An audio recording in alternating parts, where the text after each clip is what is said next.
La CIA et les Rockefeller ont financé l'éducation sexuelle de nos écoles. Pourquoi la sexualisation des enfants est la dernière étape pour légaliser la pédophilie? Quel est le moyen d'arrêter cette tragédie contre nos enfants? Toutes les réponses à ces questions essentielles avec Marion Sigaud qui a écrit le livre référent sur la question de l'amour et du crime, du sexe et des enfants. Vous êtes sur Géopolitique Profonde, générique.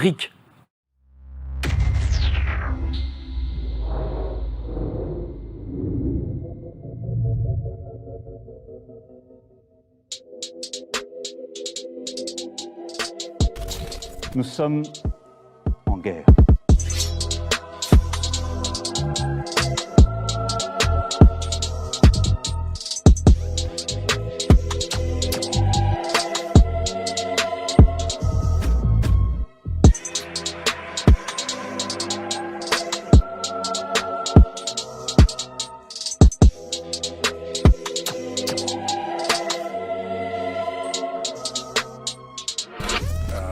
Il ne faut pas avoir peur.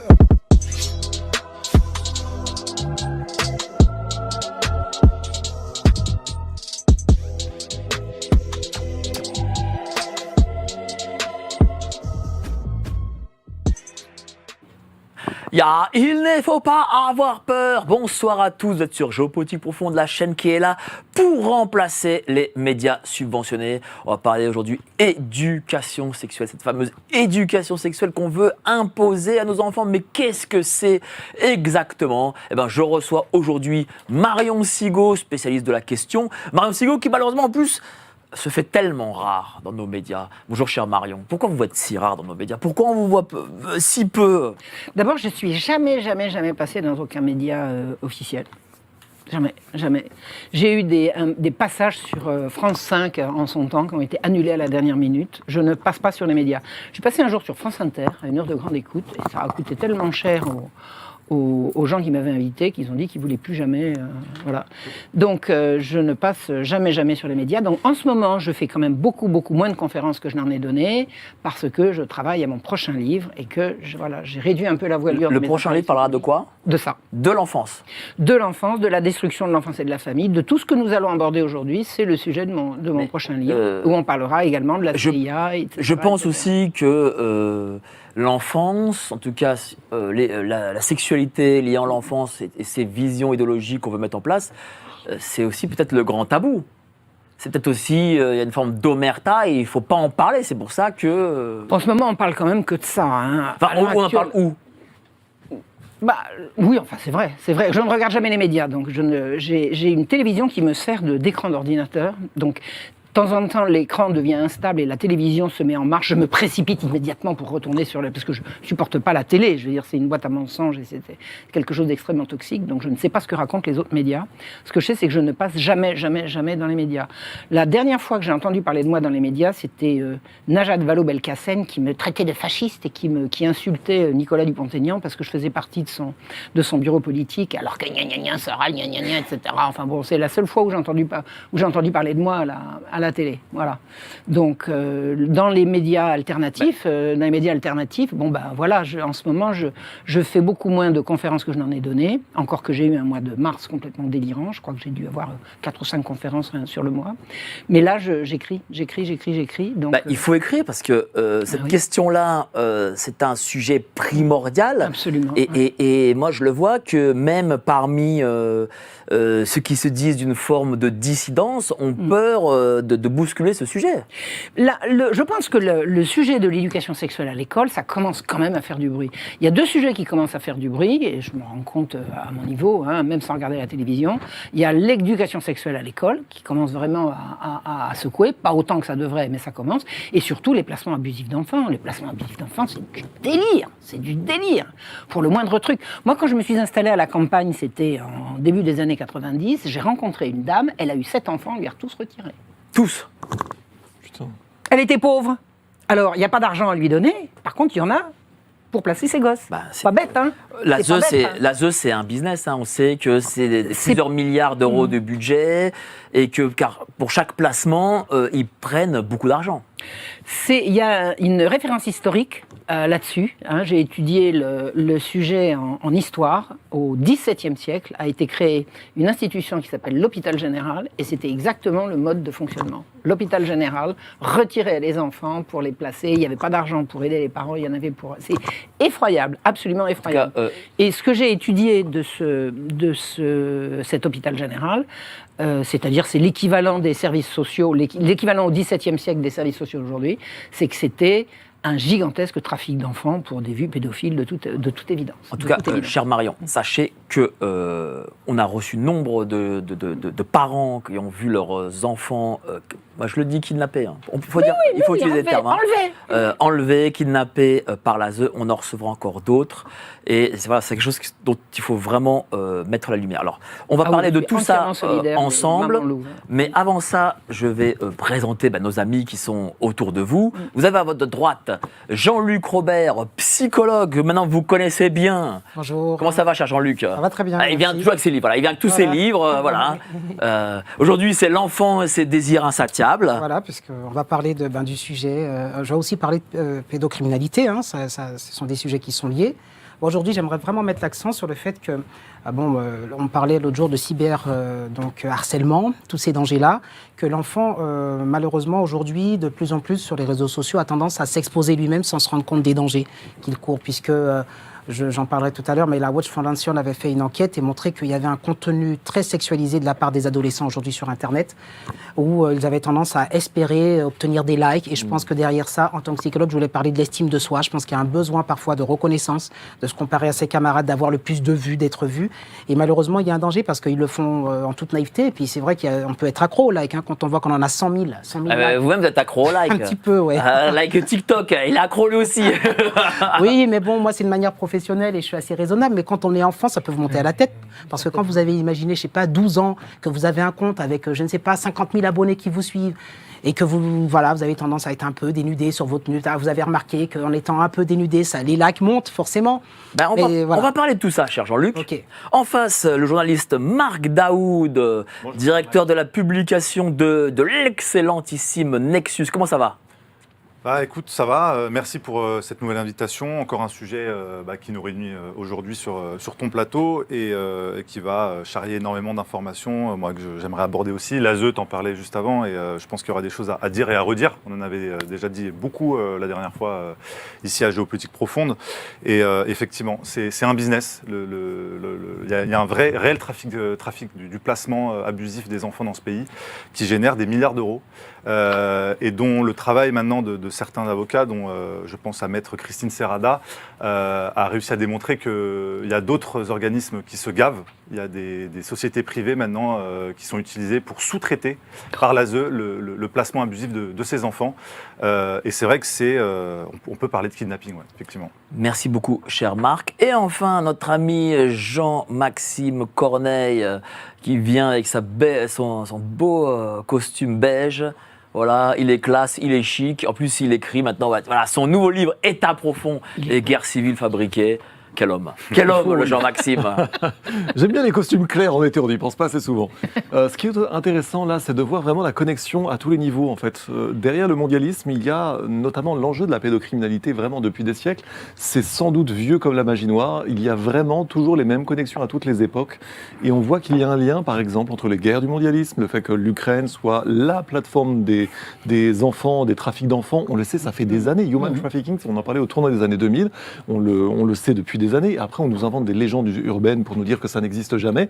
Et nous voyons également avec l'affaire Epstein, rappelez-vous que j'ai traduit Steve Pieczenik, qui héroïquement avait été le premier à dénoncer l'affaire Epstein juste avant la victoire de Trump et que c'était la raison occulte pour laquelle Clinton avait bien fermé sa gueule. Il n'y avait pas eu contestation en 2016.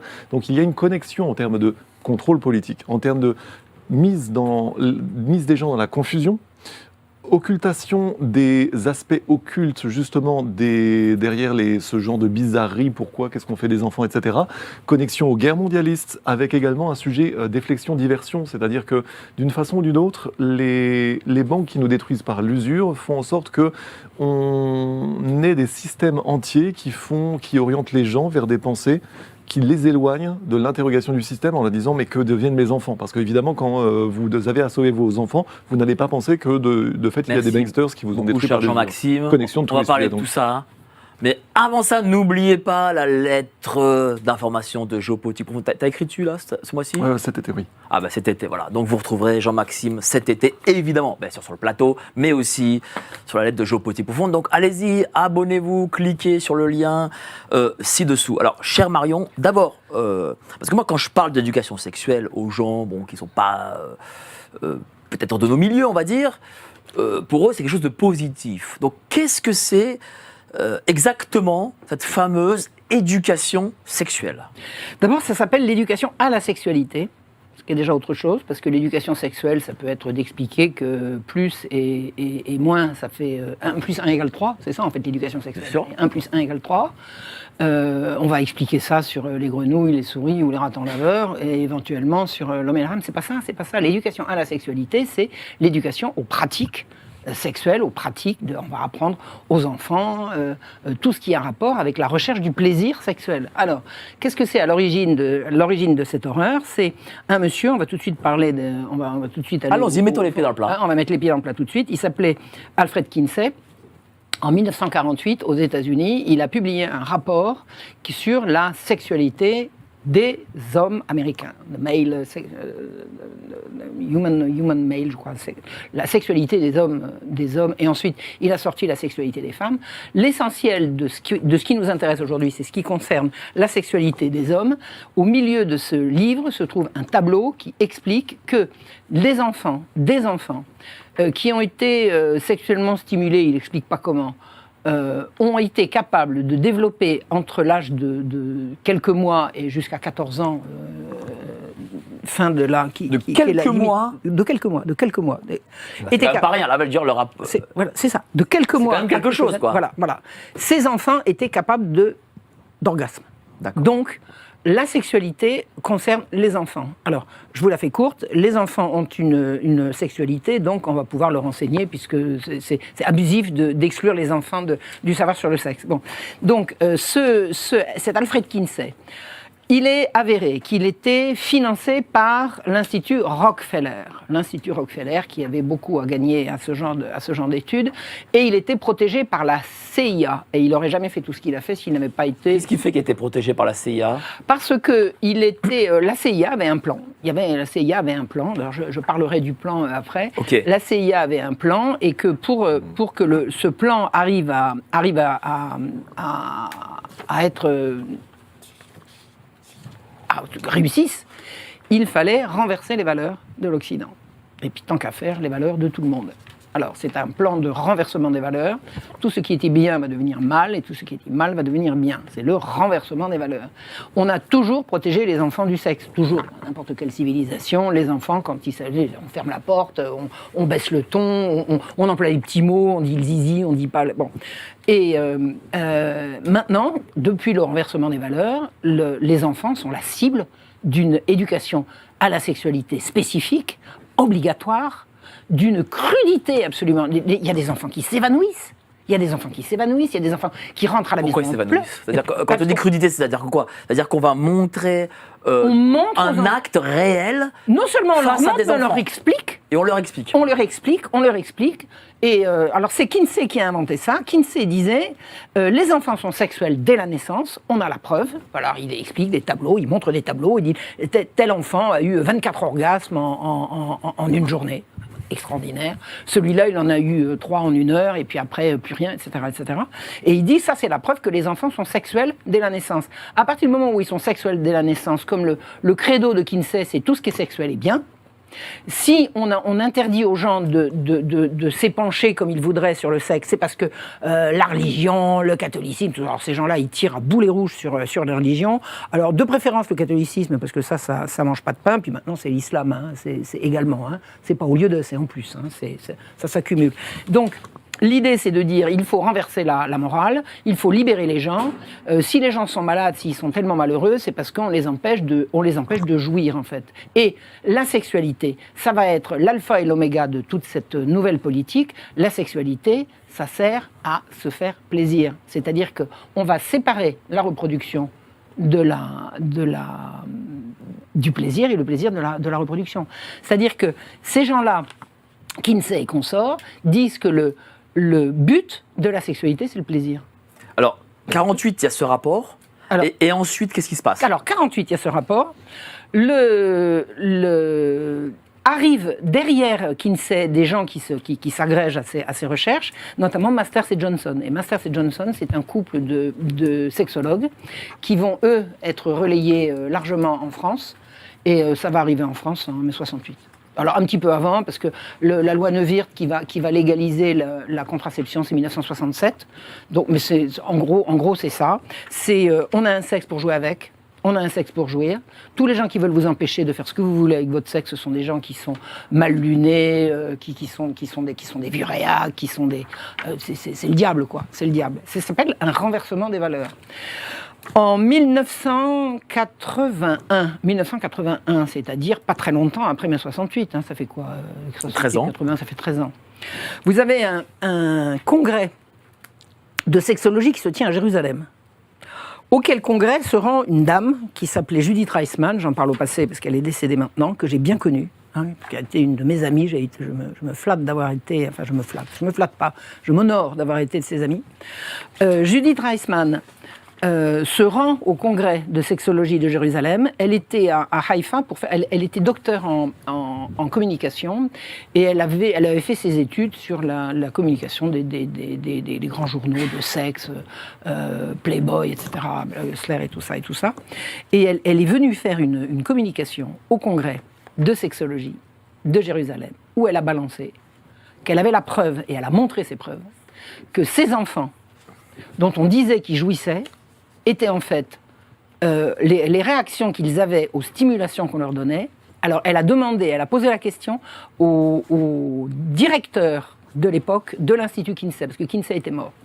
Donc elle a demandé comment avez-vous stimulé ces enfants pour prétendre qu'ils avaient eu des orgasmes. Et le directeur qui s'appelait Gebhardt, le docteur Gebhardt, a répondu par des stimulations orales et manuelles. Donc elle arrive au congrès, elle dit, vous avez là des adultes qui ont stimulé des enfants par des techniques orales et manuelles.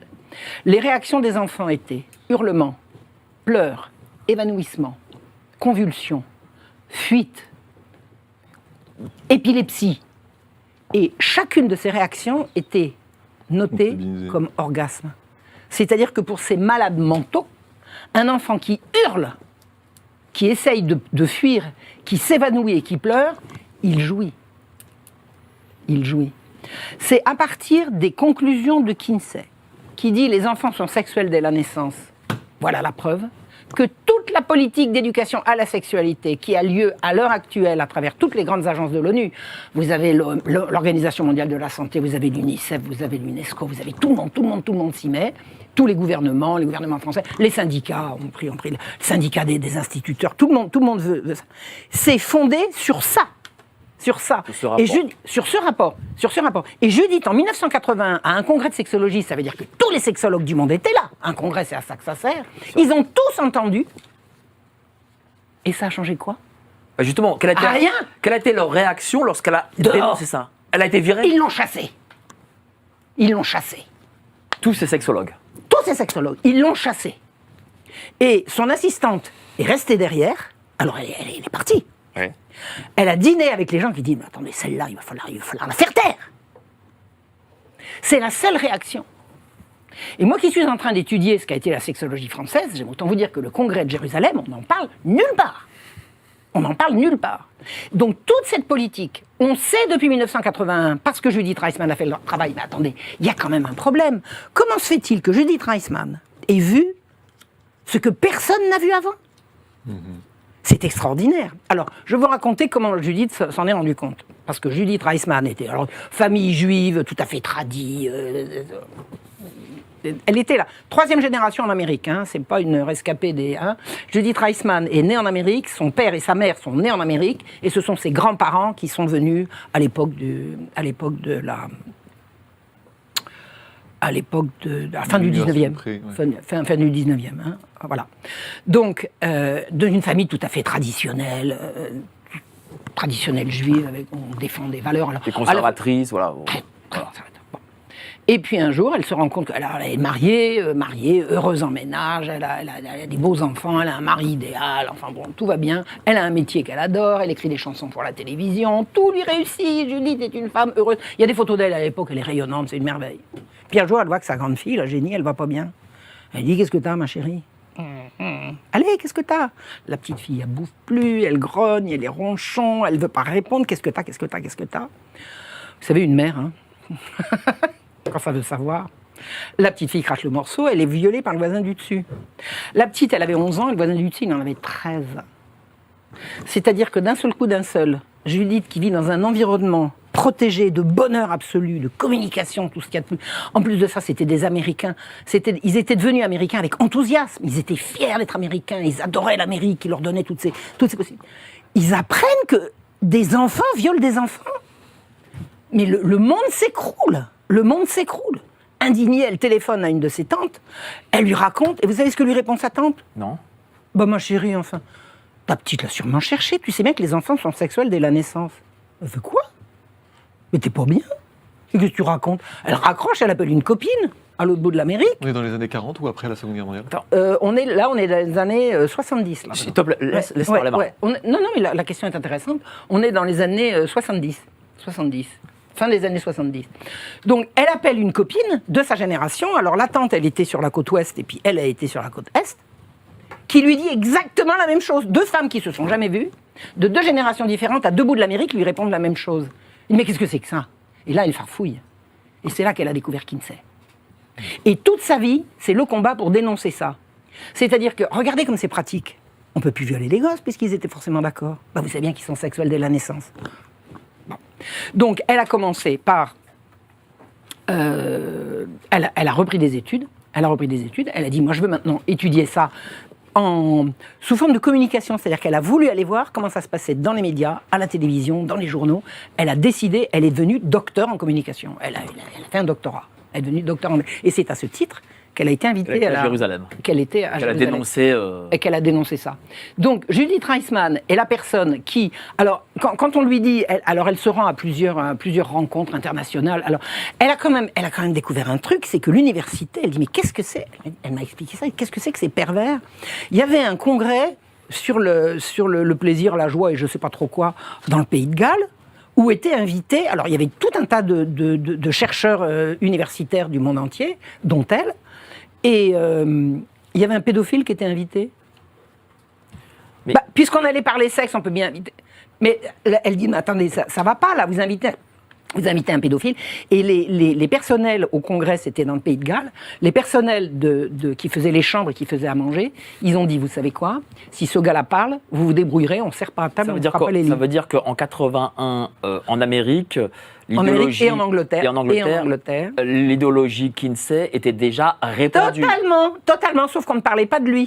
On ne parlait pas de lui. On parlait de qui, de quoi? On parlait du sexe, du sexe des enfants. De manière globale. De manière globale, de la jouissance, de la recherche du plaisir et tout ça. Donc c'est à l'issue de cette rencontre en Pays de Galles. Alors les personnels se sont mis en grève. Alors c'est extraordinaire, parce que Judith, elle me raconte, tous les participants, ils ont signé une pétition pour obliger les personnels grévistes. Et alors Judith, elle avait un fond de gauche, vous savez, elle avait grandi dans le culte de Staline et tout. On pétitionne pas contre les travailleurs chez les Reisman. Donc elle a pris la défense de ces travailleurs voilà. Et ils ont eu gain de cause. Donc finalement le pédophile n'a pas pu parler, mais elle est sortie de là, elle était secouée. Elle dit, mais qu'est-ce que c'est que tous ces universitaires? Mais ils sont épouvantables. Mais alors du coup voilà, Jérusalem 81. Alors Jérusalem. Elle se fait expulser de ce colloque. Et ensuite, rien.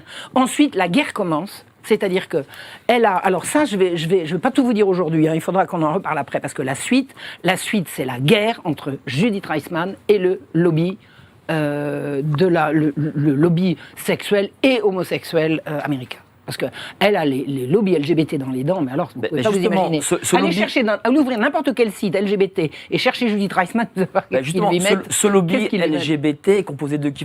Évidemment, on sait d'LGBT, mais est-ce que derrière, il y a peut-être des grandes multinationales? Est-ce que peut-être il peut y avoir la CIA, Hollywood, des choses comme ça? La CIA est de bout en bout derrière ces affaires-là. La CIA est de bout en bout derrière ces affaires-là. Sachant qu'on sait que la CIA, en tout cas avant, peut-être maintenant, je dis encore, et derrière les studios d'Hollywood, du cinéma américain. Bon, là, il y a eu un reportage qui a été fait par un Britannique qui s'appelle Tim Tate, qui s'appelle Kinsey's Pedophile, qui raconte comment l'Institut Kinsey a fait. Alors, il y a le rapport Kinsey, c'est pas simplement sur la sexualité des enfants, c'est sur la sexualité des hommes et des femmes. Bon, sur la sexualité des hommes, il dit un homme sur 10 a des relations homosexuelles régulières. 1 sur 10, vous imaginez.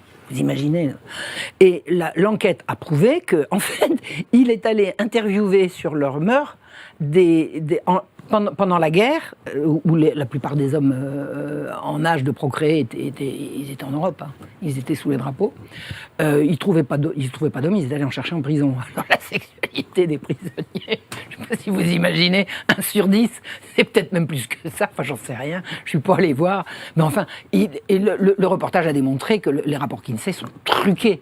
C'est truqué quand il dit 1 sur 10, c'est pas 1 sur 100, c'est complètement faux. Il a raconté que les avortements étaient des choses tout à fait courantes. L'avortement, c'était comment ça? L'avortement, c'était un crime. Mais non, mais vous plaisantez, mais l'avortement, mais c'est courant, les avortements. Chez qui il est allé enquêter? Il n'est pas allé voir des ménagères en disant est-ce que vous avez avorté? Il est allé interviewer des prostituées. Le taux d'avortement chez des prostituées. Alors, il donnait pas les résultats bruts. Il mélangeait les résultats truqués avec des résultats vrais. Et c'est devenu à la fin une référence qui a fait que en France, en Allemagne, en Espagne, on reprenne ces travaux pour en faire des cours. Absolument. Et à l'issue de cette enquête, Tim Tate s'est rendu compte. Alors, est-ce que c'est lui directement? Je dis peut-être une bêtise, il faudrait être plus précis. Donc, pardonnez-moi si je ne suis pas très très précis sur ce sujet-là. Mais il a été découvert que pendant la guerre, c'est-à-dire en plein pendant que l'Amérique était en guerre contre l'Allemagne. Hein, je veux pas vous annoncer un scoop ici. Kinsey n'a pas cessé de communiquer avec un nazi qui était en Pologne et qui violait des gosses. Et l'information passait entre alors je ne sais pas s'il dirigeait un camp ou je ne sais pas trop quoi, mais enfin bon, il était en position de rafler des gosses et puis de leur dire si tu n'es pas d'accord, tu sais où tu termines. Mais surtout ce qui est intéressant, alors Tim Tate a raconté ça à Judith, puis ils sont allés en Allemagne. Ils ont voulu voir, parce que le type en question, qui s'appelait von Balusek, il est avéré qu'il avait commencé à être pédophile et à faire ses cochonneries bien avant la guerre et qu'il a continué après. Il était protégé par l'État allemand, peut-être? Il était protégé par qui il fallait. Et ce qui est extraordinaire, c'est qu'au moment où Alors, en 1957, je crois, il a tué une petite fille. Ça s'appelle un raté. Hein. En général, on ne veut pas les tuer parce que ça se voit. Bref, là, une petite fille est morte et il a été arrêté et il a été découvert. Scandale en Allemagne. En plus, l'Allemagne a découvert que il était en relation avec Kinsey, c'est-à-dire le grand inventeur de cette révolution sexuelle qui venait, et que les relations n'avaient pas cessé pendant toute la guerre. Le scandale a été gigantesque. Il n'a pas atteint l'Amérique. C'est-à-dire que, alors que l'Allemagne se révulsait d'indignation de ce rapport, à la fois de ce qu'avait fait ce von Balusek et des rapports qu'il avait entretenus avec... Alors, pourquoi est-ce qu'il entretenait des rapports avec Kinsey? Kinsey, c'était un chercheur, c'était un scientifique, il lui fallait des témoignages, il lui fallait des dossiers, il lui fallait des fiches. Donc il était sans arrêt en communication avec ce type. La CIA a réussi, enfin la CIA, les puissants, mais on sait que la CIA était à la manœuvre, ils ont réussi à ce que le scandale n'atteigne pas l'Amérique. Alors que l'Allemagne, qui était occupée par l'Allemagne était vent debout d'indignation contre cette découverte, l'information n'a pas traversé l'Atlantique. Je vais vous poser ma dernière question. Quelle année exactement? Je vais vous poser ma dernière question, et après on va passer au grand débat. Donc on ne parle pas avant. Non, mais c'est pas précis. Voilà, merci. Non. Mais avant, enfin, je vais vous poser ma dernière question, voilà. Hein. Ouais. Est-ce que tout ça a pour but, en réalité, in fine, de légaliser la pédophilie? Le but, non. Légaliser la pédophilie, ça sera encore un moyen. C'est-à-dire ça va être un avantage accessoire pour une partie de ces gens-là. Le but de tout ça, c'est la réduction de la population mondiale. C'est la dépopulation. Nous avons affaire à des eugénistes Et le planning familial est une association, est une organisation eugéniste qui existe depuis Margaret Sanger, c'est les années 30, 1930. C'est une organisation qui a pour but de réduire la population mondiale en détruisant les femmes, en détruisant les enfants, en détruisant la famille. Et la pédophilie, c'est un des aspects, c'est-à-dire ce sont les pédophiles seront les bénéficiaires du système. Mais le but du système, c'est la réduction de la population mondiale, c'est-à-dire c'est la destruction de l'humanité. C'est la destruction de l'humanité. Nous avons affaire à des dingues qui veulent notre mort. Voilà. Merci à vous, Chama Onsigo. On va passer au grand débat avec tous nos amis qui trépignent, dont Jean-Maxime, qui trépigne toujours d'ailleurs. Mais avant ça, les petites annonces. Envie de lire un magazine rentable ? C'est-à-dire s'informer avec des spécialistes sur les sujets qu'on aime, mais aussi protéger ses finances et sa vie privée. Comment ? En appliquant nos stratégies financières. L'objectif ? Surperformer face à l'inflation. La lettre confidentielle ? La seule lecture rentable. Merci à vous d'être si nombreux, déjà 4000 personnes en même temps sur ce live. N'oubliez pas de vous abonner sur la chaîne, La Lettre de Géopolitique Profonde, où vos auteurs préférés ont écrit géostratégie, macroéconomie, mondialisme, tout est dedans. Vous cliquez sur le lien ci-dessous. Dites-moi, cher Jean-Luc, qu'est-ce que vous en avez pensé là, de cette interview? Bon, j'imagine que vous avez plein de choses à dire. Énormément, je vais essayer de résumer. Bon, déjà, parler de la sexualité infantile, ce qui est très important, c'est de dire, alors je vais reparler de Freud, mais qu'en 1905, il a écrit un livre qui s'appelle 3 essais sur la théorie sexuelle. Alors c'est quoi? C'est finalement faire reconnaître au monde entier, et là, tout le monde le reconnaît aujourd'hui, que l'enfant a effectivement une sexualité, mais attention, une sexualité auto-érotique, c'est-à-dire tournée vers lui-même, sans dire, on peut dire endogène. C'est vrai qu'il fut un temps, si vous vous rappelez, lorsque l'enfant manifestait quelque chose de l'ordre d'une sexualité donc tournée vers lui, il se faisait punir, on lui disait que c'était pas bien, c'était le mal et compagnie. Et donc ça, c'était avant que Freud nous fasse comprendre qu'il y avait cet auto-érotisme. Mais cet auto-érotisme ne signifie pas, effectivement, comme le dit Madame, que cet auto-érotisme va être tourné vers l'extérieur, c'est-à-dire vers un objet extérieur. Et là, elle a bien raison de dire que, et d'ailleurs je vais vous parler de M. Gardner aujourd'hui, parce qu'on a parlé d'aliénation parentale, il y a un petit temps avec Mme Dalila Sadok. En fait, ces personnalités-là, moi que je pense perverses, vont avoir tendance à mettre en avant que l'enfant a une sexualité parce que effectivement elle est auto-érotique, et dire que l'enfant, le sexe est là pour jouir, et que l'enfant a envie de savoir, qu'il est curieux, et on va satisfaire cet appétit sexuel. Donc, du coup, le but finalement de la sexualité n'est plus la procréation, mais c'est le plaisir. On bride les enfants dans leur plaisir, et comme on les bride dans leur plaisir, eh bien c'est l'Église, la religion, tout ça, c'est la morale, c'est la vertu. Eh bien moi, je vais libérer, c'est la libération sexuelle, et proposer aux enfants et aux adultes d'être dans une autre éducation pour que l'enfant soit épanoui, heureux. Et donc aujourd'hui, on trouve, l'autre jour, je me baladais à la Foire du Trône et je vois des peluches en forme de pénis. Et les enfants... À la Foire du Trône? Oui. Et je demande à mes amis, je dis, mais c'est quoi ça? Ça m'a choqué.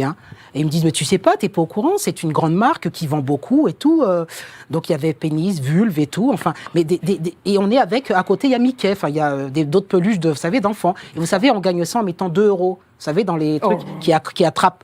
Et je me suis dit, mais en fait, là, je vois pas, je comprends pas. Et bon, j'avais l'air has-been, un peu en retard. Bon, en tout cas, dans l'idée, c'est qu'aujourd'hui, on met l'enfant... Oui, en gros, c'est vous qui êtes ringard, quoi. Oui, je crois que je savais pas... C'est ça, en fait. Je savais pas que c'est devenu ça, en fait. Je savais pas. Je savais pas que ça existait de mettre des pénis comme ça, en forme de... Des grands, qui faisaient au moins 30 cm.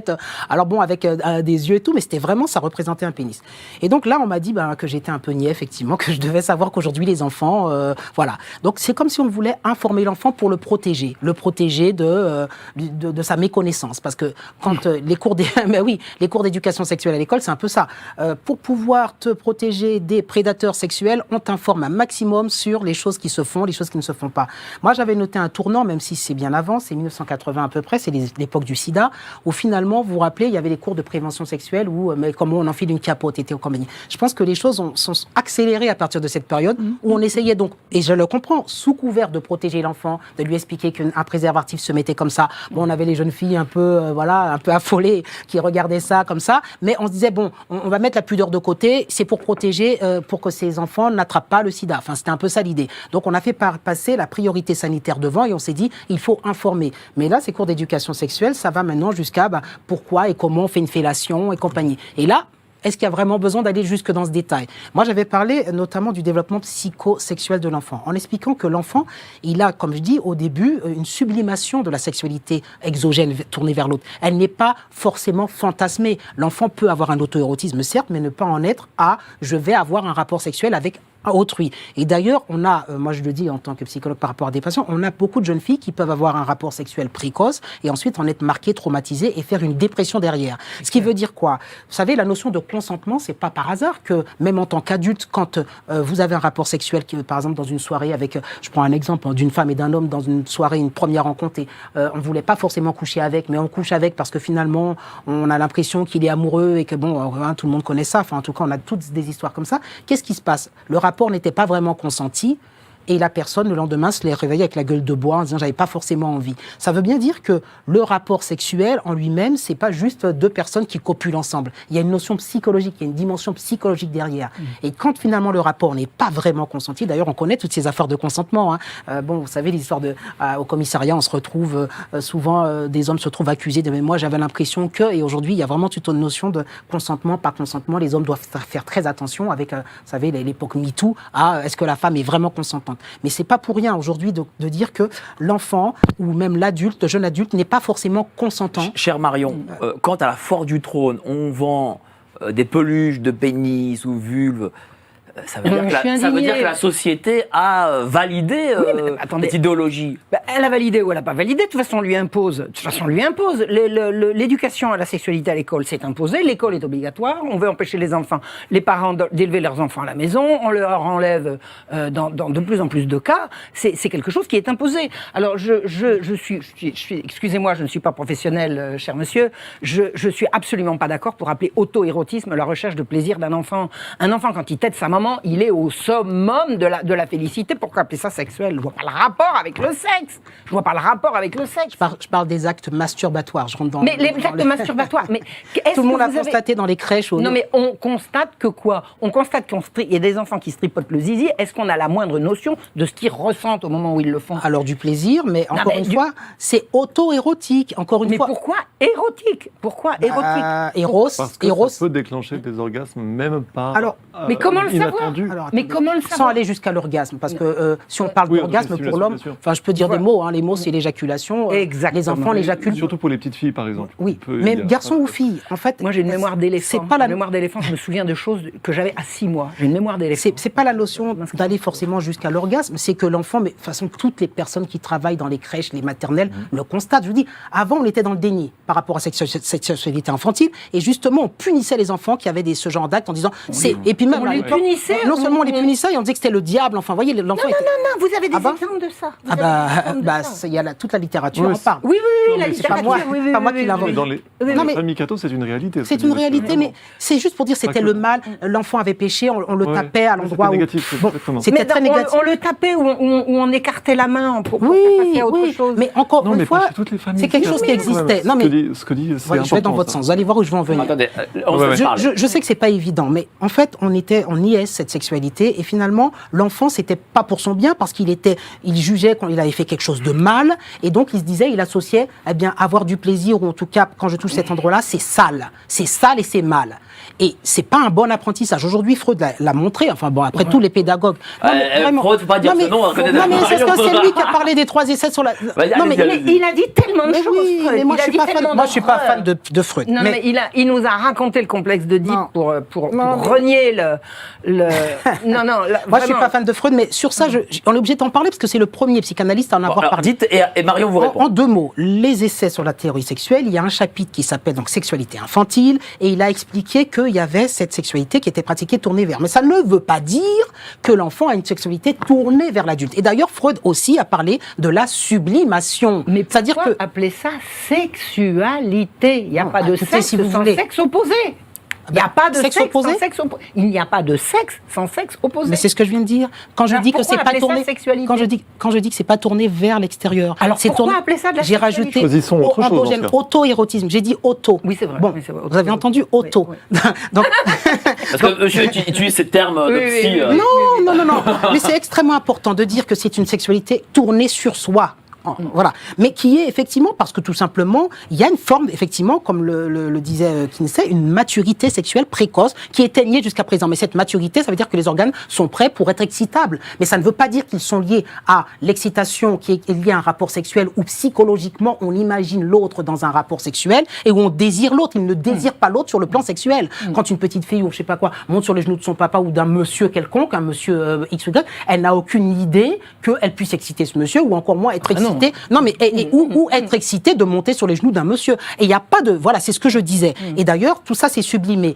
Mais par la suite, les adultes détournent ça, les pédocriminels, pour pouvoir dire... Donc, je peux citer Cohn-Bendit, notamment, qui a dit des propos disant une petite fille me défait la braguette, c'est très agréable et ça vient de l'enfant, elle a envie, elle joue avec mon sexe. Enfin, bon, Cohn-Bendit et tous les autres pédocriminels et autres. Et donc, ce sont des pédocriminels qui viennent et qui utilisent ce désir de l'enfant pour dire, en fait, l'enfant me désire, moi, en tant qu'adulte. Et là, il se trompe, et là, c'est un mensonge. En 2 mots, je vais parler de Richard Gardner, parce que l'autre jour... Conclue. Non, j'aimerais juste que... On en parlera après. Répondez. Marion répond, et après, je donne la parole à nos deux amis. Je suis trop bavard, comme souvent. Voilà. Oui, sur Freud, quand même, j'ai quand même découvert, il y a pas longtemps, les travaux de Jeffrey Mason. Alors ça, il faut le dire ici. Oui. Moi, on m'a bassiné pendant toute mon adolescence, et j'ai eu des problèmes extrêmement graves pendant mon adolescence. On m'a bassiné avec le complexe d'Oedipe. J'étais en conflit avec mon père. Il fallait toujours que je comprenne que c'était moi qui désirais mon père, alors que je vous ai garanti que vous repassez le film à l'envers, c'était lui, c'était l'inverse, c'était pas moi. Bref, on m'a bassiné avec ça, complexe d'Oedipe. Et j'apprends que le conservateur des archives de Freud a toutes les preuves que Freud s'est rendu un jour, c'était à la fin des années 1890, ça devait être en 94 ou 15, quelque chose comme ça. Il s'est rendu à un congrès psychiatrique à Vienne où il a expliqué « Ah ben j'ai trouvé la source de l'hystérie ». J'ai découvert la source de l'hystérie. À force d'écouter des patientes et encore, il s'est rendu compte que toutes les hystériques, elles avaient été violées par leur père ou leur grand-père ou leur grand-oncle, enfin elles avaient été victimes d'inceste. Mais vous savez ce qui s'est passé? Non. Vous lui dites donc, docteur, vous voulez continuer de venir ici, vous allez remballer ça immédiatement. Dehors, comme ils vont faire avec Judith au siècle suivant. C'était Jeffrey Mason qui avait dit ça? Non. Alors, Jeffrey Mason, il a les preuves que c'est ça qui s'est passé. Et Freud, il est rentré chez lui, il a hésité pendant 1 an, 2 ans, 3 ans, et ensuite il est arrivé en disant « Je me suis trompé. Il a tout revu et il a inventé le complexe d'Oedipe. Pression sur lui? Pression sur lui à l'époque? Ne coupe pas Marion quand elle est sur quelque chose, là. Freud il a abjuré. Mais donc il y a eu une pression sur lui d'une façon ou d'une autre. Mais la pression, c'est qu'on lui a dit, vous remballez ça ou vous revenez plus. Voilà, il avait une carrière à faire. Il a inventé le complexe d'Oedipe, c'est-à-dire que c'est l'enfant, c'est pas le parent qui abuse. Mais oui, c'est pas le parent qui abuse de l'enfant, c'est-à-dire que l'inceste, c'est pas le parent qui abuse de l'enfant. L'inceste, c'est le fantasme. C'est le fantasme de l'enfant qui rêve de coucher avec papa. C'est la petite fille qui rêve de coucher avec maman. Mais c'est une horreur, c'est une épouvante, c'est une abomination, c'est un mensonge. C'est surtout faux, voilà. C'est faux, c'est un mensonge. Donc toute la psychologie, elle est quand même fondée là-dessus. Alors pardonnez-moi, je vous avais certainement... Moi, je réponds pas, voilà. J'attends qu'on me donne la parole, mais je répondrai si vous voulez. Le truc est extrêmement grave, c'est que pendant toutes ces années... où on a validé, où les pouvoirs publics, sur le plan sanitaire, éducation, etc., ont validé les théories de Freud, on est passé à côté de l'inceste. On est passé à côté de l'abus sexuel. C'est l'enfant qui désire. Alors moi j'ai appris un jour que je désirais mon papa. Alors j'aime autant vous dire que quand j'y pense, et même quand j'y pensais, j'étais indignée. Mon père me tapait dessus, il fallait que je comprenne, c'était parce que je... Non mais attendez, c'est bon, ça rend dingue. Absolument. Ça rend dingue. Donc Freud... Toute la psychanalyse et la sexologie se nourrit de psychanalyse. Il y a plein de psychanalystes, il n'y a pas que, mais il y a énormément de psychanalystes parmi les sexologues. Ils se nourrissent de ces mensonges-là et de ces horreurs-là. Donc, moi, la sexualité des enfants, j'ai d'excellents souvenirs il y a très très longtemps. Je me suis certainement touchée, mais jamais pour des sensations, comme on dit. Pourquoi appeler ça sexuel ? Pourquoi appeler ça sexuel? Parce que le plaisir éventuellement qu'on peut trouver, et le plaisir de la bouche quand on tète maman, c'est pas sublimissime ça? C'est sexuel ou c'est pas sexuel? C'est du plaisir. L'enfant est entièrement tourné vers la satisfaction de ses besoins immédiats qui lui fournissent un plaisir énorme. Ça se voit, ça se constate. Pourquoi inventer des trucs et des bidules? Alors, autre chose également pour revenir à ce que vous disiez tout à l'heure, vous disiez, on a promu l'éducation pour protéger les enfants.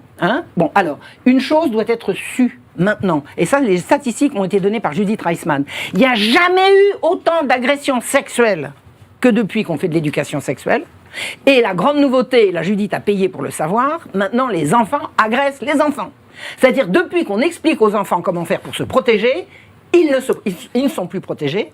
On prétendra que dans les mesures où on les avait prévenus, s'ils se sont fait avoir, ils n'avaient qu'à dire non, comme si, attendez, le prédateur, on lui dit non, voilà. Dis-moi, petite fille, viens voir. Non. Ah bon, d'accord. Suivant. Attendez, le prédateur qui veut un gosse, il va l'avoir. Ça se passe pas comme ça. Il va l'avoir, il va l'avoir. Donc, toutes ces justifications de l'éducation sexuelle et de l'éducation à la sexualité des enfants, il n'y en a aucune qui tient. Les crimes sexuels contre les enfants sont épidémiques. Et maintenant, ce sont des crimes d'enfants contre les enfants. J'ai relevé ces 2 dernières années des tournantes dans les écoles maternelles. Ah ouais. Des tournantes. Et alors, attendez, le mieux, une petite fille a subi une tournante dans la cour de l'école. Ça s'appelle un viol collectif, hein, président. Un viol collectif, merci. Une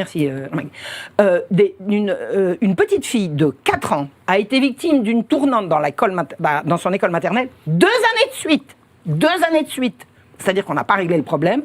Et la dernière en date, c'est des petites filles ont été violées par des petites filles.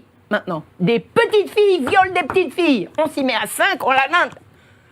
C'est pas bien d'éveiller les enfants à la sexualité. C'est pas beau comme résultat. Bah, cher Marc, c'est fou là ce qu'on entend.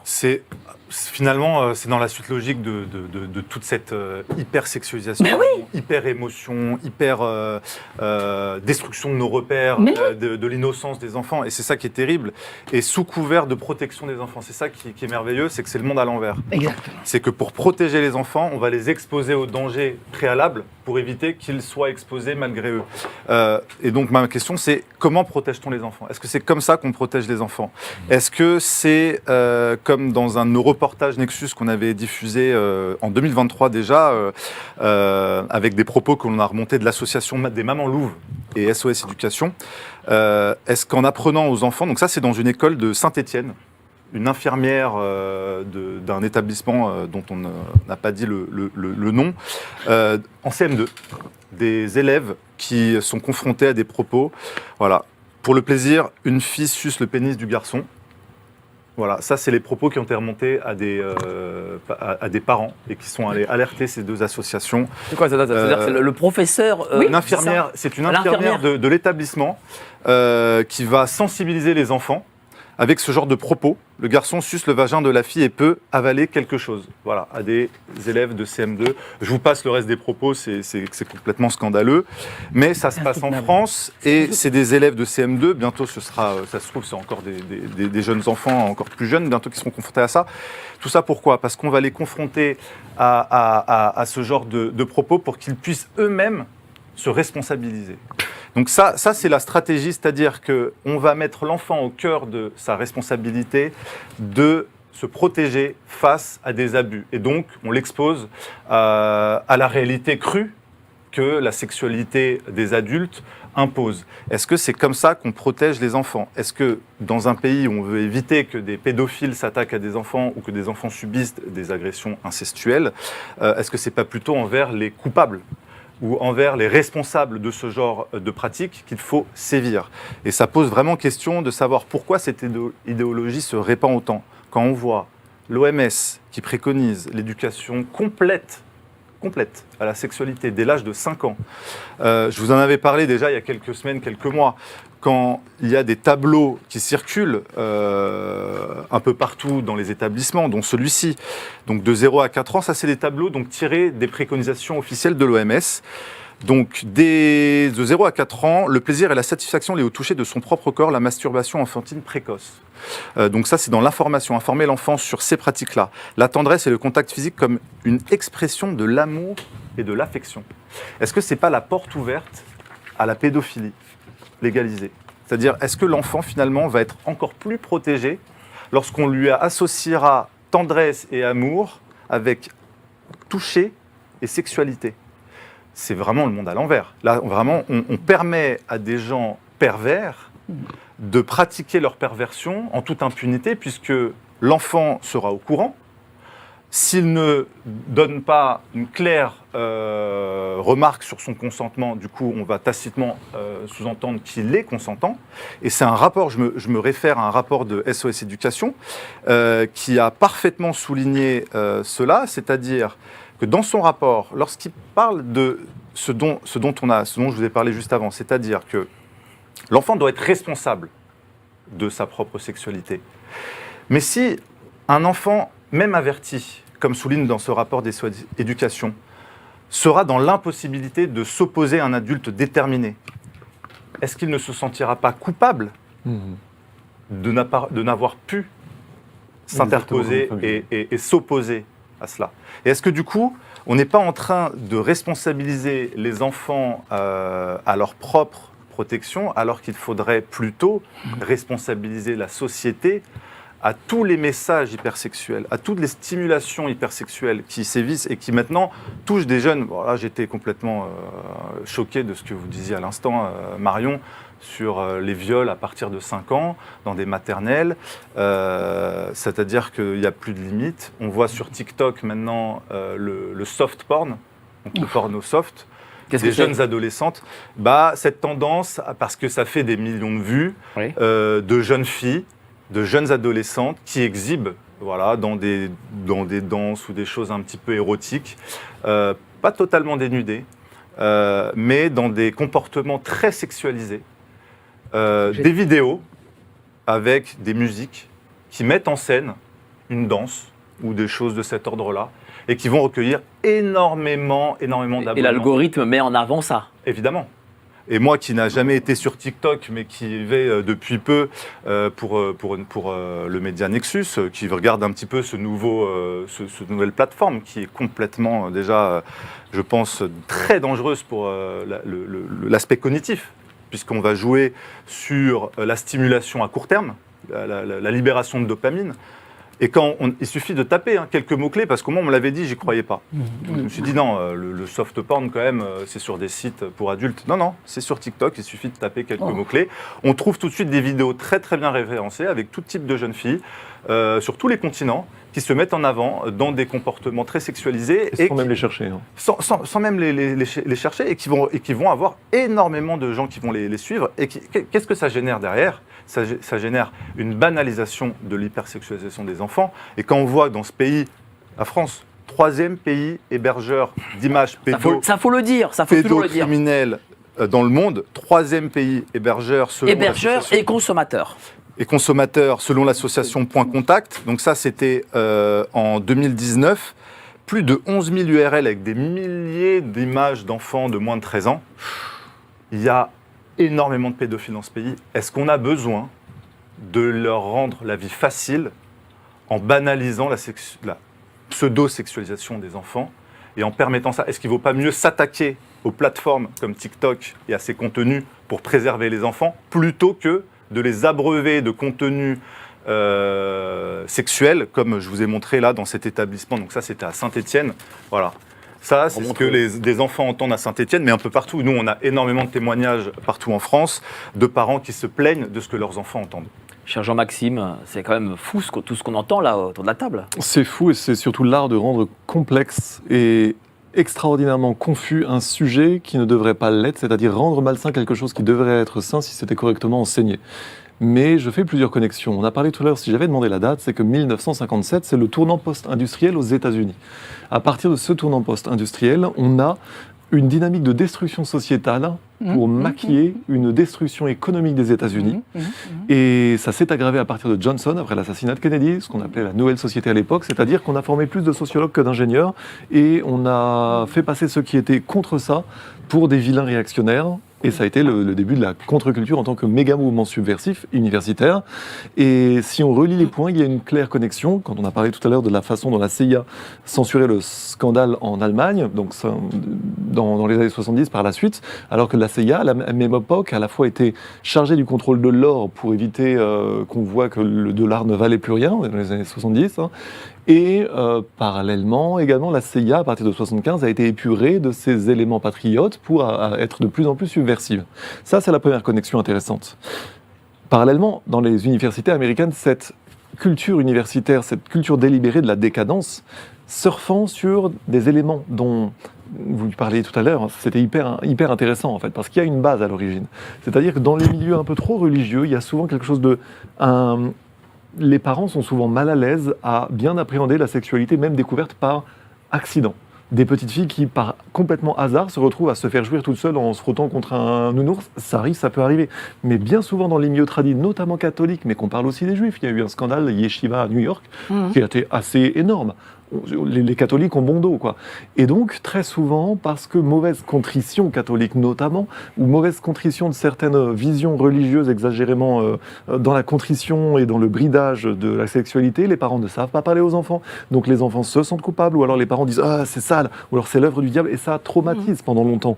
Des gens, notamment des jeunes filles, qui vont pendant très longtemps, mais également des jeunes hommes qui ont... Mais il y a un côté culpabilisant pour la femme davantage, et que l'homme est un peu plus schizo sur la question, mais la femme est de toute façon le problème. Tout ça, c'est négatif, mais c'est ce sur quoi surfe ensuite la subversion. C'est-à-dire que on déconnecte absolument de toute idée juste de la sexualité. Je dirais qu'il y a un marqueur pour moi. J'ai eu l'occasion d'y penser notamment dans le contexte où il faudra qu'on reçoive Thérèse Argot là-dessus. C'est que la sexualité devrait être simplement séparée entre la sexualité qui commence à devenir légitime, c'est simplement à partir du moment où les corps deviennent fertiles. À partir de là, il y a une découverte progressive de la sexualité qui peut, qui se fait naturellement. Mais il y a une limite. Il y a une limite entre la façon dont initialement on arme les enfants. Est-ce que le nouvel ordre mondial passe par l'enfant ? Par la destruction de l'enfant. Parce que si vous détruisez, c'est la même chose que de contrôler les programmes scolaires. Si vous contrôlez les programmes scolaires, vous comprenez l'esprit futur des générations. Vous pouvez leur faire perdre 15 ans de compréhension du monde et jamais ils seront tellement perturbés. Et ça, je l'ai compris avec mon frère qui a quelques années de moins que moi. C'est que la chose s'est aggravée dans les 30 dernières années progressivement. Et lorsque on fait psychoter les enfants sur la question de savoir s'ils sont des hommes, des filles, des hélicoptères d'attaque ou ce que vous voulez, eh bien, vous aurez de plus en plus une perte de temps. Le temps qui devrait être passé à comprendre le monde, ça sera du temps à couper les cheveux en quatre et se dire est-ce que ceci, est-ce que c'est là, moi et mes petites névroses, etc. On cultive les névroses absolument délibérément, ce qui veut dire que de l'autre côté, les banksters nous la mettent sévère et le temps qu'on comprenne ça, on aura déjà 40 ans de frustration et dans ce cas, on sera récupéré par des partis politiques qui capitaliseront sur nos frustrations. Et notamment, clairement, les milieux d'extrême gauche, dans le milieu de l'éducation nationale, j'ai toujours dit que ça pousse les élèves au nihilisme, l'incompréhension du monde pousse les élèves au nihilisme et donc aux partis notamment d'extrême gauche, bien plus que d'extrême droite, mais en tout cas, avant tout, ça sert à faire perdre du temps aux gens, ça sert à mettre une société entière dans la confusion, et c'est même plus de la subversion sociétale. On parlait dans les années 70 de la subversion maoïste et compagnie, TikTok aujourd'hui, il y aurait une connexion à faire, mais là, c'est plus de la subversion, c'est de la pure et simple destruction sociétale délibérée. Je vais pas tout dire, mais je pense que c'est... Vous voulez rebondir, cher Marion ? Oui. Oh, il vient de dire tellement de choses que je suis pas sûre de ne pas avoir perdu le fil. Je vais vous raconter ce qui s'est passé en 1969 et on va comprendre. Parce que qu'est-ce que c'est que la révolution sexuelle ? C'est pas que brusquement les gens ont découvert que faire l'amour ça fait du bien, ça fait plaisir. Ils savaient pas que on n'a pas forcément envie de faire l'amour que pour faire des bébés. Hein. Il arrive que c'est bon. Qu'est-ce qui s'est passé ? Qu'est-ce qui s'est passé dans la révolution sexuelle ? C'est que le sexe est devenu un enjeu de société. C'est-à-dire qu'il est sorti, le sexe est sorti de l'intimité dans lequel il était resté depuis toujours. La révolution sexuelle, c'est brusquement, le sexe devient une affaire publique. C'est ça la subversion. Alors je vais vous raconter ce qui s'est passé. En 1969, dans une université américaine, il y a un monsieur qui s'appelait Richard Day. Il était directeur du planning familial. Directeur du planning familial. Alors, planning familial, association qu'on m'a présentée, moi, quand j'étais jeunette, c'était une association qui veut la libération des femmes. Non. Le planning familial est une association qui veut la réduction de la population mondiale. C'est sa raison d'être, c'est pour ça que l'IPPF, International Planned Parenthood Federation, a été créé. Le planning familial français n'est que la branche française de cette grande internationale qui veut la réduction de la population mondiale. C'est donc une association eugéniste. Bon, donc le docteur Richard Day, le 20 mars 1969, en sa qualité de directeur de l'IPPF ou d'ancien directeur de l'IPPF, de toute façon c'était un classique de l'organisation, a donné une conférence à des médecins de la Pittsburgh Pediatric Society dont il était le recteur. C'est-à-dire que ce monsieur était recteur du département de pédiatrie de l'université de Pittsburgh.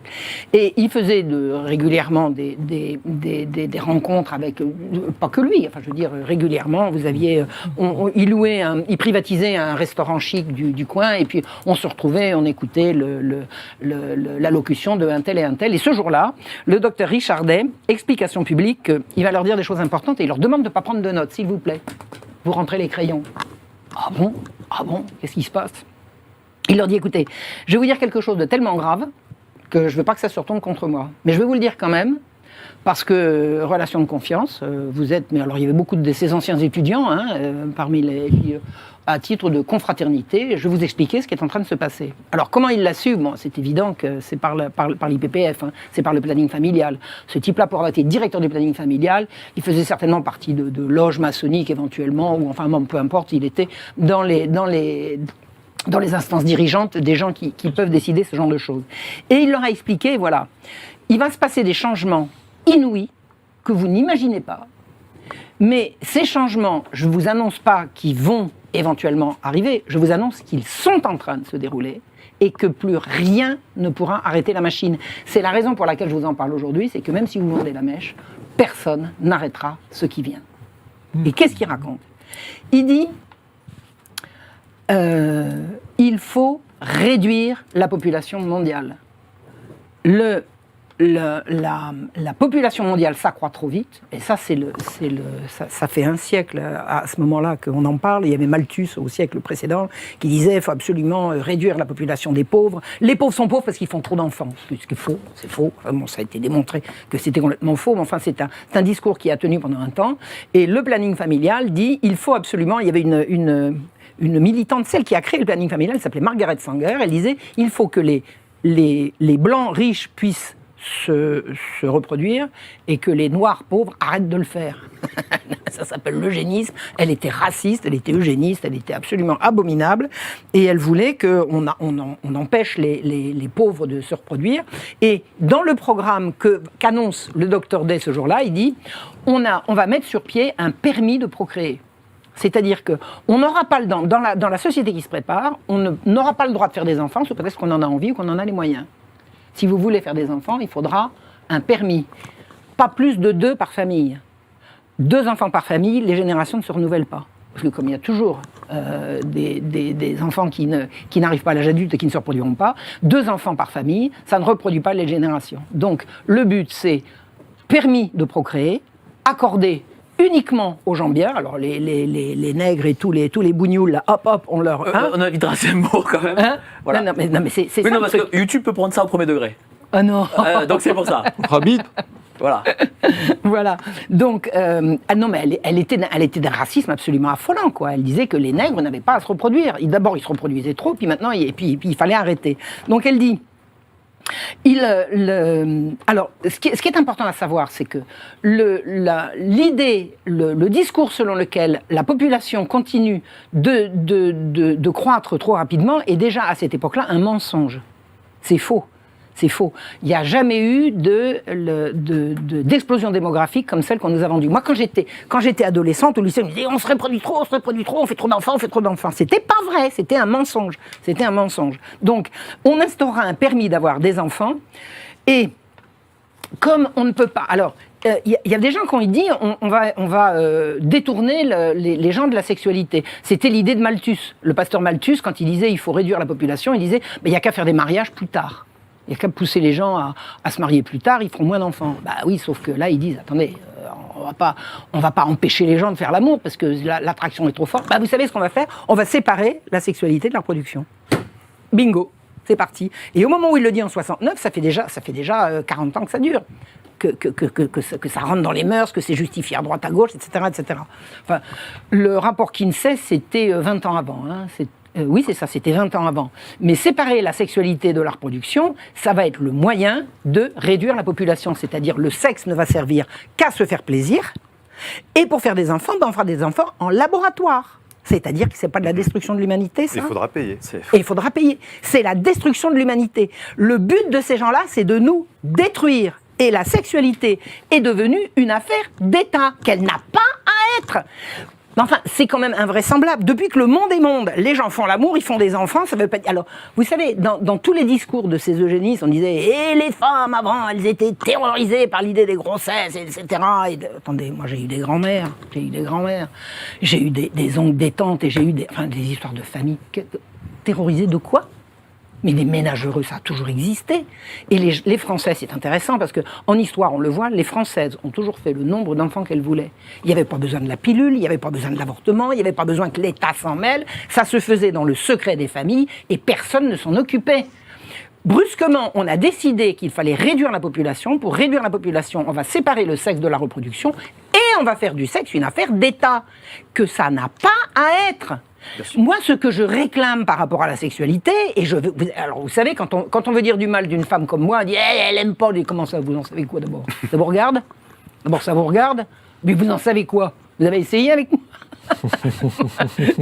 C'est invraisemblable. C'est tout de suite l'insulte. Ça n'a pas loupé avec Judith. Hein. Alors vraiment, si elle a été une épouse épanouie, ça a été quand même. Cher Jean-Luc, vous qui êtes psychologue, et j'imagine que vous avez des relations avec tous ces plannings familiaux, qu'est-ce que vous en pensez ?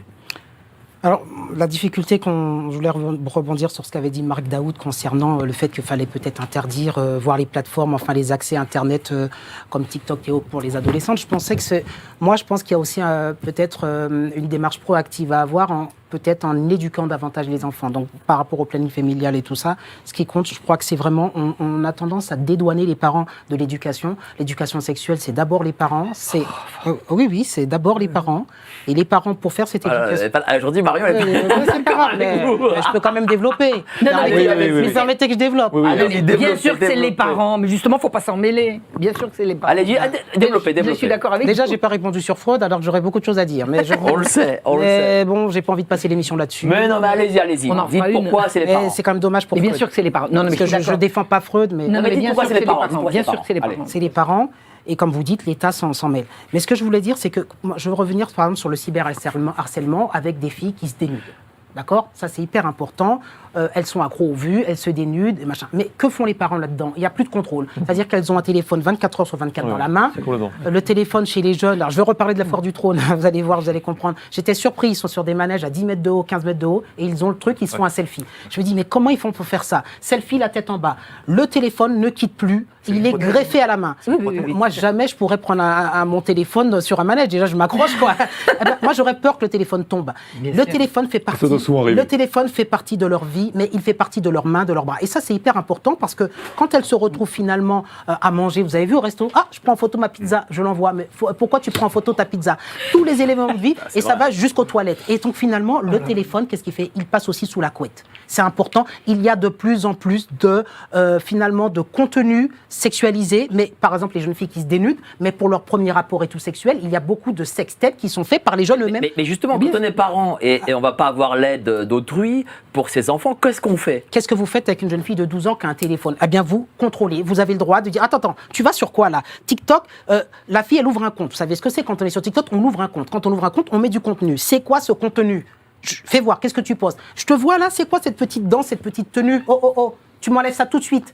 Ça ne me plaît pas. Alors, est-ce que j'autorise, moi, en tant que père ou mère, que tu aies un compte TikTok ? Tu peux peut-être utiliser TikTok, mais est-ce que j'autorise que tu ouvres un compte où toi, tu mets du contenu ? C'est un sujet. On en débat en famille. Tu m'as pas demandé l'autorisation. Donc, moi, je trouve qu'à 12 ans, je vois pas, t'as pas à ouvrir un compte. Après, ça dépend ce que tu mets dessus. Et si tu mets des choses, je veux savoir ce que tu mets. Donc, si, par exemple, tu es fan de céramique et que tu mets tes petites poteries en céramique et que tu veux partager avec tes copines et que tu es fier de les montrer, pourquoi pas ? Mais si c'est pour faire des danses un peu machin, parce que ces enfants-là n'imaginent pas les conséquences. Et les conséquences, c'est ce que j'allais dire, c'est que je vous avais parlé la dernière fois du grooming, du sextorsion, le grooming G-R-O-2-M-I-N-G. C'est-à-dire, ce sont des choses qui se passent. C'est-à-dire que derrière, il y a des personnes qui récupèrent ça. Et vous savez qu'on peut, moi, à distance, je peux récupérer votre compte Google avec des hackers très, très professionnels qui récupèrent.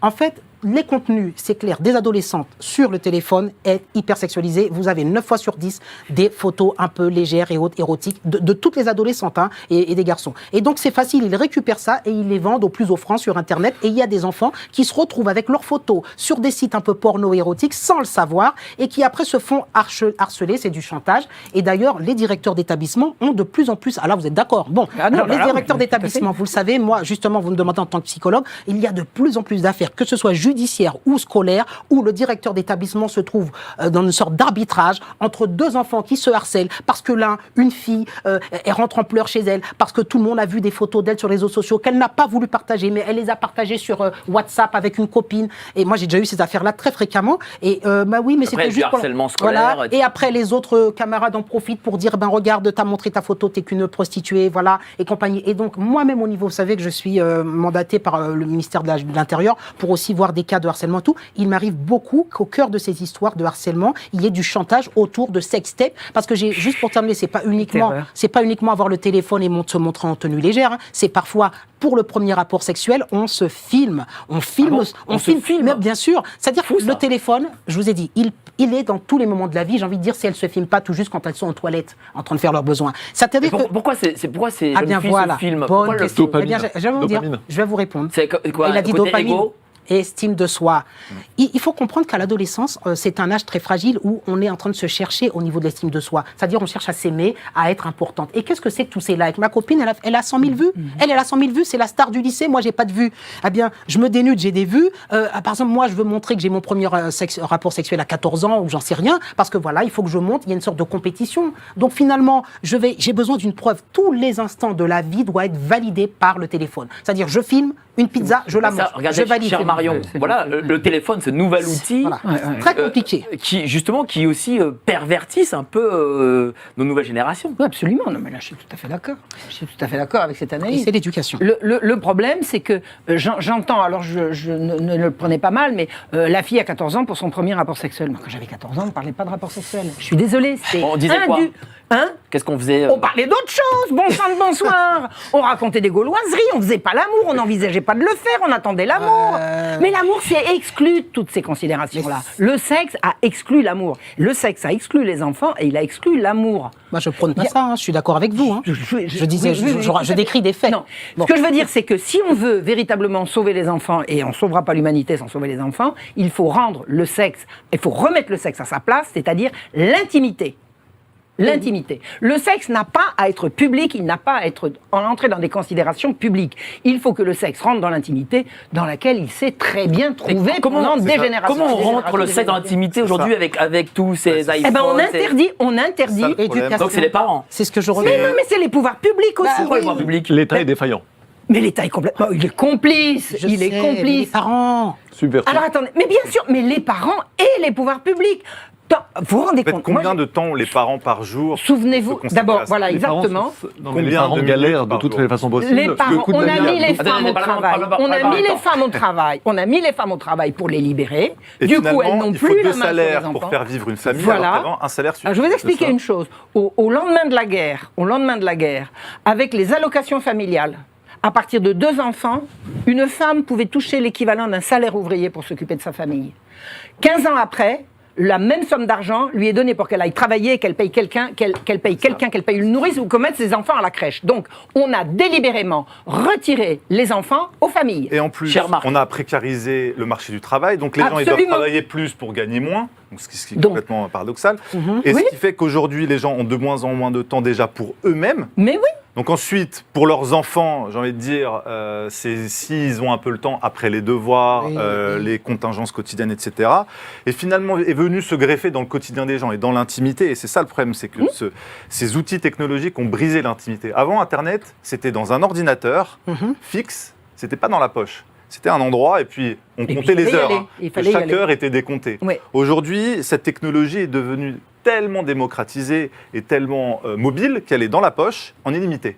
Et on donne ça au plus jeune âge, alors que, bon, bah, je pense tous autour de la table, en tout cas pour ma part, j'ai commencé avec le modem 56K quand j'avais 10, 11 Voilà, à ans. l'ancienne, quoi. À l'ancienne, c'était très progressif. Qui chantait. C'est comme un apprentissage, en fait.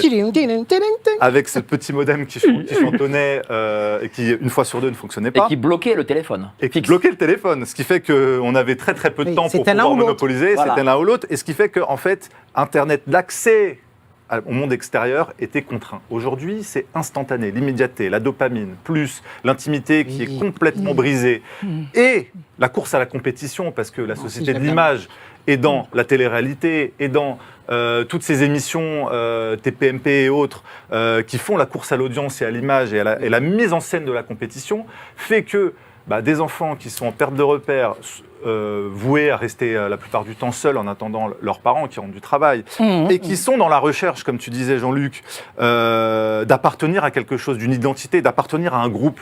Parce que finalement, le rêve de tout le monde, c'est d'appartenir à un groupe. Mais bien sûr. On ne peut pas vivre tout seul, on est des animaux sociaux. Le smartphone est venu comme une prothèse remplacer ce vide que la société a créé depuis les années 80-90 avec ces technologies et cet individualisme à outrance qui fait que chacun est isolé et en même temps chacun veut pouvoir se connecter à tout le monde pour combler ce vide. Finalement, les gens sont dans une solitude le extrême. smartphone, est-ce que c'est un outil peut-être qui plaît aux mondialistes, tiens, du coup. Mais évidemment. Évidemment, parce qu'avec ça, vous accédez beaucoup plus vite que la télévision aux esprits des gens. Parce qu'avant, la télévision était déjà le premier vecteur pour la propagande.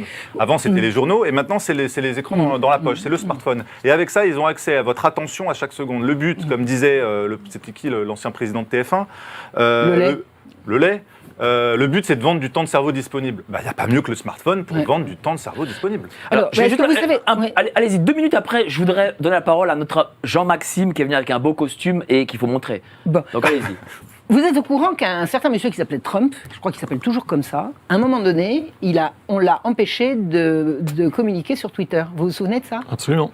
C'est-à-dire que quand on veut, on peut bloquer un président des États-Unis. Et on ne peut pas bloquer le contenu porno sur ces trucs-là. Non, mais bien sûr.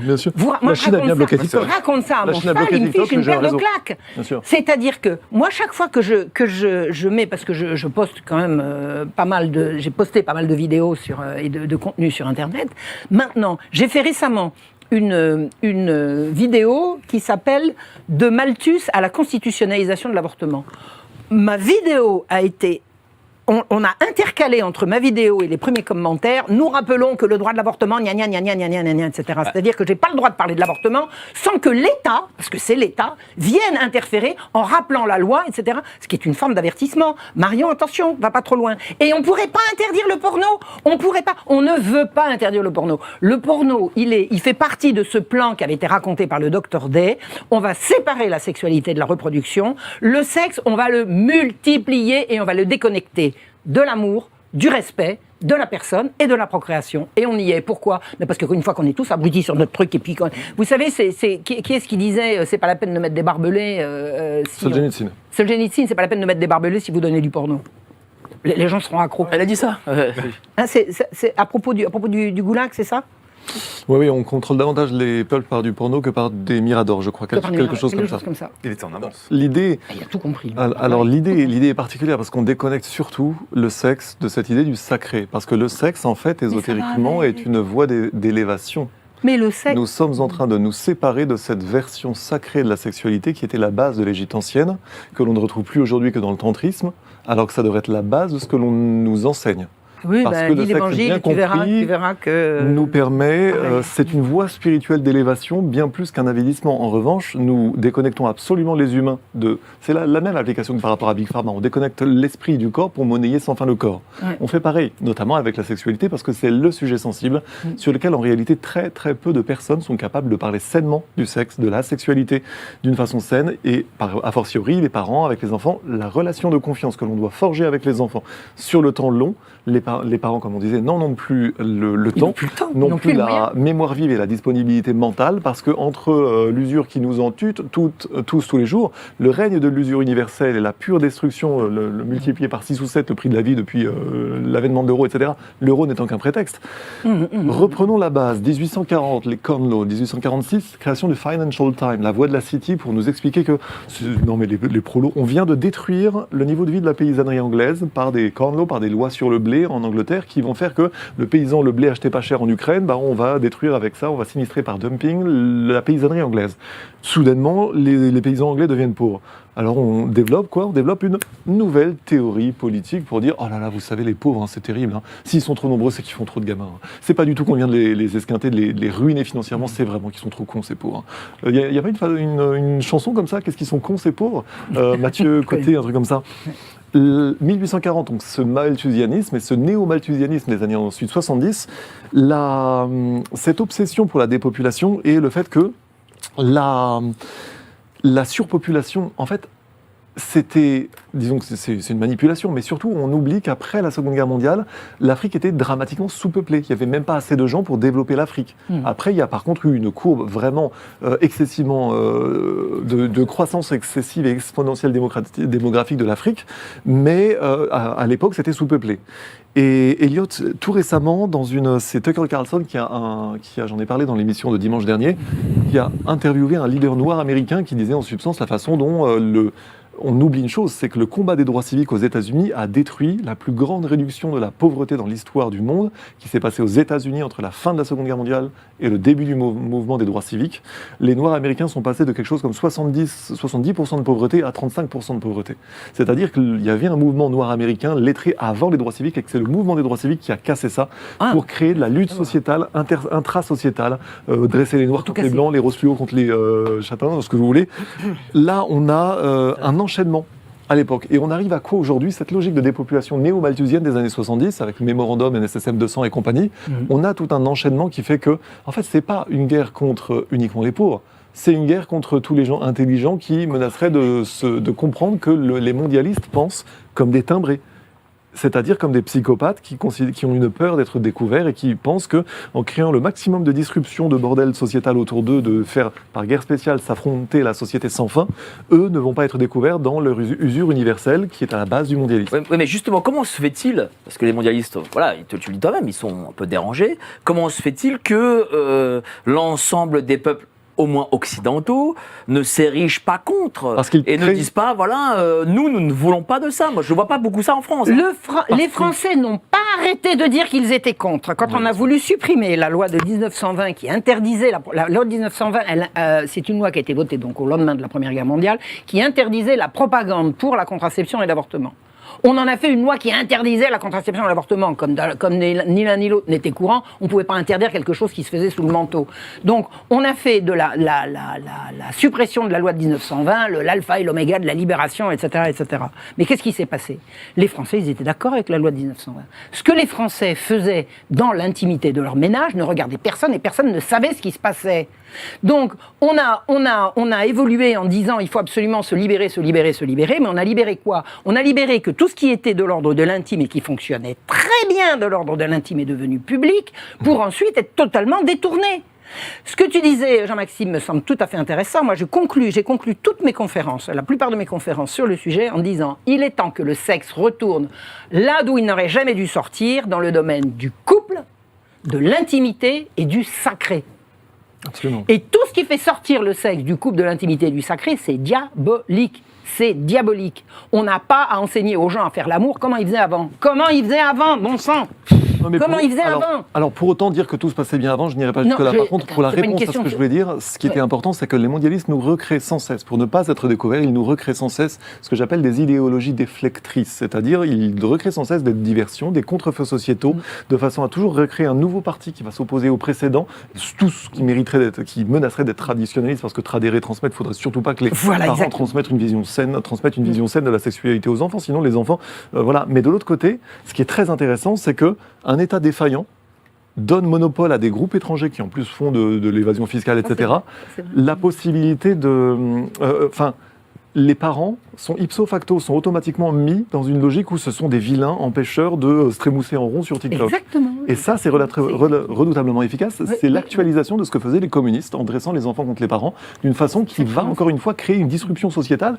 Quand les enfants en veulent aux parents, qui en veulent aux enfants, qui disent, etc., machin, vous inquiétez pas que les banksters qui se goinfrent, ils sont tranquilles. Cher Jean-Luc, vous vouliez rebondir? Oui, je trouve que les parents sont candides et que je trouve que vous avez tendance, et ça, je le comprends, à les dédouaner et à le dire, bon, les pauvres, ils rentrent, ils sont occupés d'une journée longue de travail. Et j'entends ce discours. Mais il y a une chose, moi, je pense qu'il y a un facteur extrêmement important.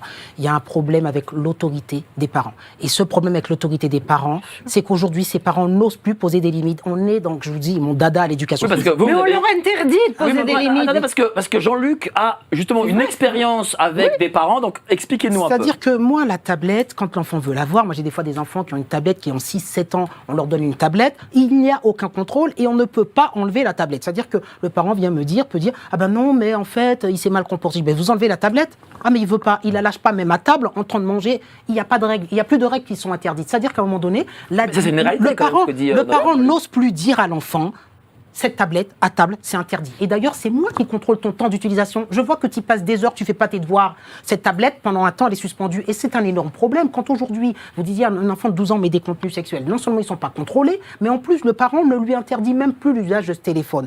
Et je crois que les parents doivent restaurer leur autorité.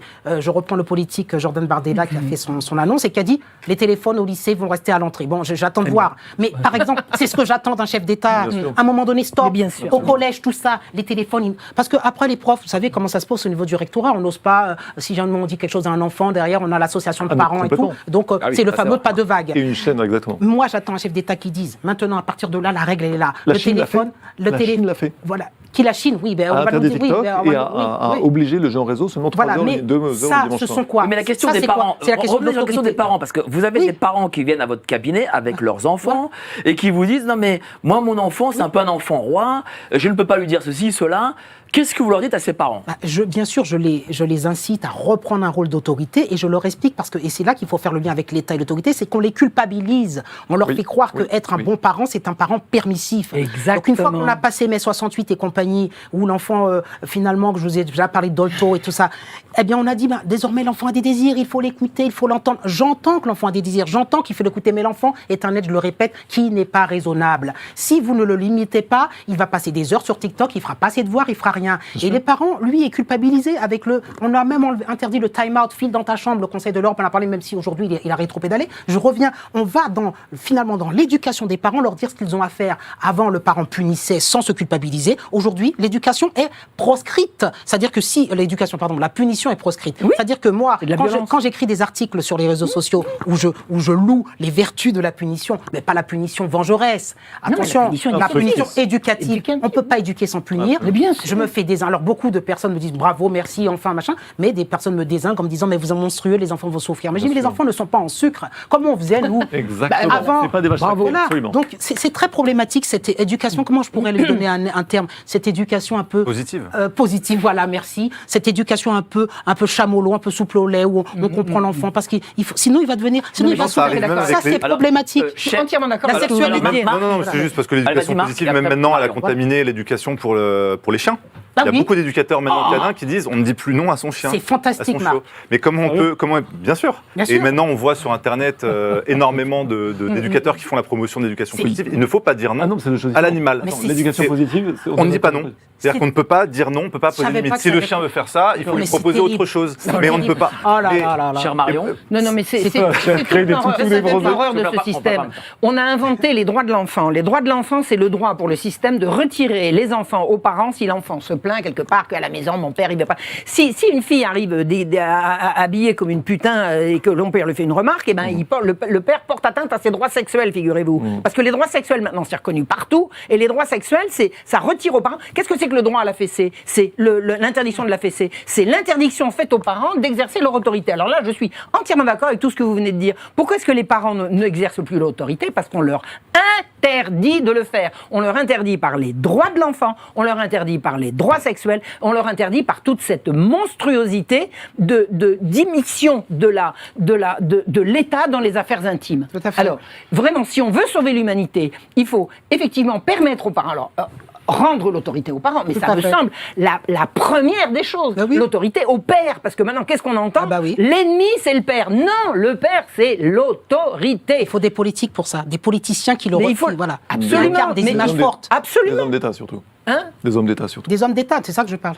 Oui, mais enfin, des Il faut personnages. libérer le langage, et Voilà. que les gens puissent se plaindre. Vous avez vu tout à l'heure, on a rencontré cette jeune femme, on lui a retiré son enfant, elle va à la sortie de l'école pour lui dire bonjour, je sais pas, et elle voit qu'il est tout seul. C'est-à-dire que la personne, son gosse a été placé en foyer, il n'y a personne pour aller chercher le gosse. Hein? Elle vient lui dire bonjour, il y a quelqu'un qui doit... Puisque le gosse est maintenant en foyer, puisqu'on lui a retiré, l'enfant doit être ramené au foyer par quelqu'un qui vient le chercher. Elle attend, le gosse est tout seul, et personne ne vient. Qu'est-ce qu'elle fait? Elle le prend, elle l'emmène chez elle. Ben, elle a fait 48 heures de garde à vue. on a reçu d'ailleurs son avocat ici, 48 heures de garde à vue. Maître D'Angléan. Maître François d'Angléan. Si vous ne voyez pas la destruction sociétale, vous êtes aveugle. Alors, ça veut dire quoi? Ça veut dire que l'État se mêle maintenant de ce qui ne le regarde pas.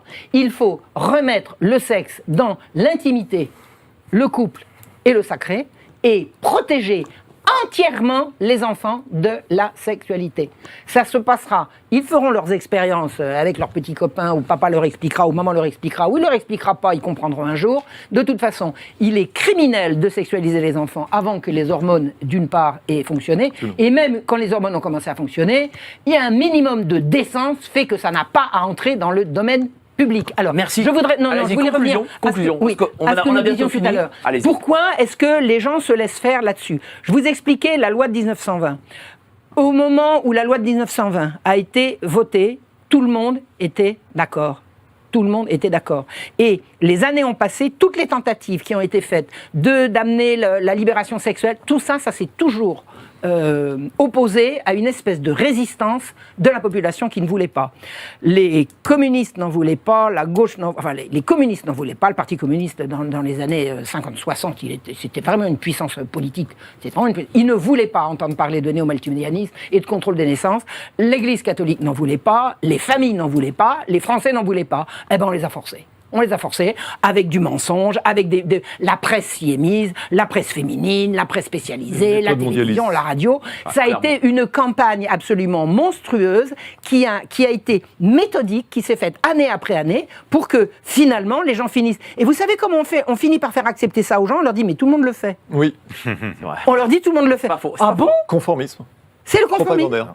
Et le conformisme est en soi je veux dire, le fait de suivre la foule n'est pas en soi quelque chose de pathologique. Expérience de H qui montre à quel point les gens se conforment dès qu'il y a un groupe qui impose une norme. Merci à vous. Donc c'est de l'ingénierie sociale. Merci à vous pour cette excellente émission. Marion Sigaud, bientôt, je sais que bientôt il y aura un livre.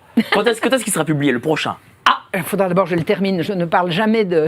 Ah là là, c'est dans combien de temps? Cet été? J'espère le terminer à l'automne. Ouais, j'espère le terminer à l'automne. J'espère vous recevoir encore très vite parce que là on aurait pu faire encore 1h30 de plus d'émission tellement c'était passionnant. Peut-être des conférences. Pour l'instant, je me suis mise entre... Oui, il va y avoir de la conférence. Il va y avoir des conférences à la rentrée. Oui. Bon, vous me direz, vous viendrez. Oui, vous reviendrez ici de toute façon, vous n'êtes pas loin.